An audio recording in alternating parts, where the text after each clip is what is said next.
He vuelto a mi patria buscando con ansias toda la fragancia del guasatín, que fuera la gloria feliz de mi infancia, mirando la danza de mil panambí. Y en esa surgente cristalina y pura, llena de dulzura Tajesayé, toda la alegría de un tiempo pasado que tanto he buscado, Peamó Momberé. He vuelto a mi patria porque ya no pude resistir la ausencia de Bimborejú, que ayer me acunaba con toda ternura, dándome las flores de su cunú. Y al llegar al puerto yo quise abrazarla, besarla y decirle Ayuma mamá. Mas todo fue en vano porque ñandeyara ajesha ver chupeo hueraja.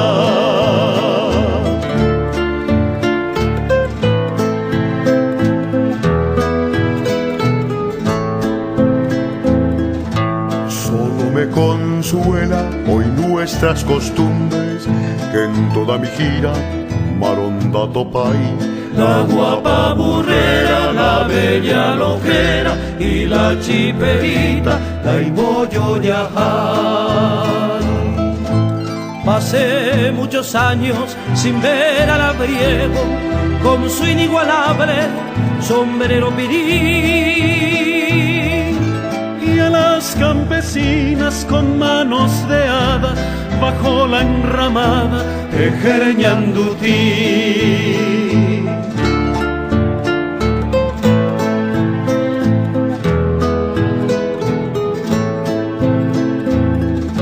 Recorrí ciudades, Nueva York y Tokio, París, Roma y Londres, Nico, Bimbipa, pero no te igualan ni Asunción, Florida, y quiere el destino Coape apretar.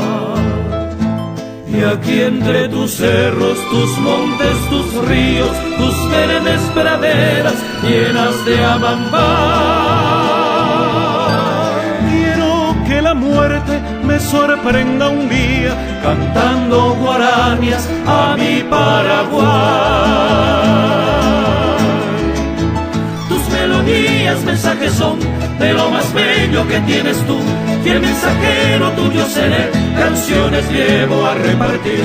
Así en la vida yo soy feliz, corazón tengo para cantar, cantando siempre, cantando voy, en tu homenaje a mi padre.